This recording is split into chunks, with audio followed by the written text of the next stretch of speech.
Hein? Ça c'est un endroit sympa où on aime bien emmener. Bon, aujourd'hui on va déguster chez moi, mais souvent Luc, quand il fait visiter, il emmène les gens déguster ici parce que c'est oui, bien. C'est bien. Ouais. Une petite cabane de vignerons. En général, on se pose et puis on est bien. Oui, très bien. Ouais, voilà, ça permet Belle. d'avoir un peu la vue. Mais c'est un endroit qui est chouette. Et puis quand on goûte le vin au milieu de la parcelle, on ressent aussi d'autres choses. C'est différent. Ouais, c'est ça.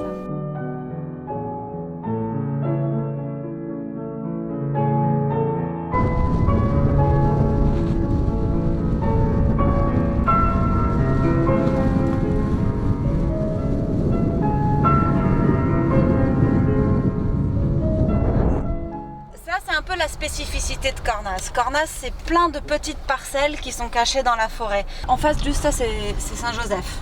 Donc là, c'est où commence Saint-Joseph. Vous voyez les coteaux.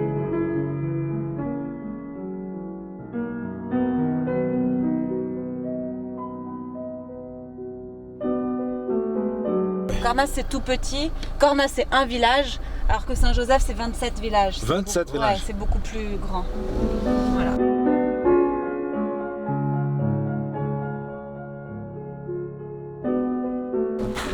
En fait, c'est intéressant, mais on peut couper la France en deux parties vraiment, le sud et le nord, si on fait une ligne sur le 45e parallèle.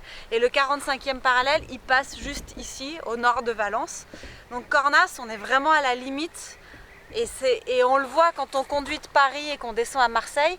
Quand on arrive à Valence, donc ici à Cornas, c'est le même niveau, le climat il change un petit peu et la végétation change vraiment. Ici, vous voyez, typiquement, on va voir ça.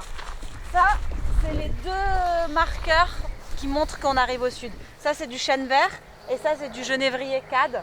C'est une essence qui sent un peu comme le pin, quoi. C'est assez. On sent que c'est. Voilà, on arrive un peu dans le sud, quoi. C'est. Ouais, ça sent. Il faut le brûler un peu ou pour sentir que. Le chêne blanc qu'on utilise pour faire les barriques. Donc ça, c'est un chêne. Pour faire les barriques? Ouais. Ah oui, cette chêne. Quand ils sont gros, quand ils sont comme ça là. Ou même plus gros. Quand ils sont beaucoup plus gros et plus vieux. Mais ça en fait c'est des chênes, typiquement on appelle ça continental, parce que l'hiver ils vont perdre leurs feuilles. Donc ça pousse pas au sud, c'est vraiment plus du nord. Alors que celui-là c'est le chêne vert. Et ça, vous allez le retrouver uniquement sur la zone méditerranéenne. Et Cornas, c'est le premier endroit où on commence à trouver ça. Donc nous, on a toujours un mix entre le climat méditerranéen et le climat plus continental.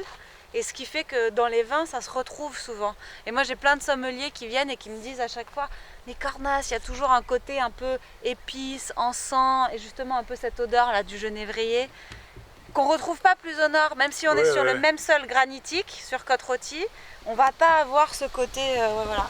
Là, vous allez voir, je vais vous montrer le sol typique de Cornas.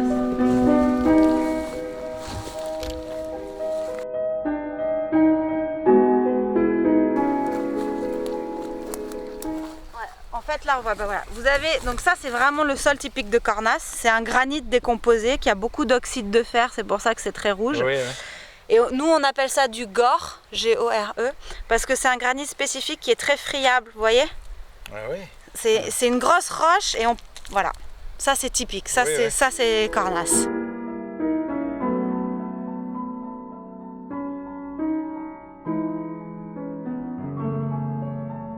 C'est pour ça que même si on n'a pas beaucoup de sol, on va avoir la vigne, elle pousse sur 30 cm, 20-30 cm, mais par contre les racines, elles peuvent s'enfiler là-dedans, et voilà comme ça, et elles vont à 10 mètres, 20 mètres, 30 mètres, selon les endroits. Donc voilà, ça c'est la spécificité du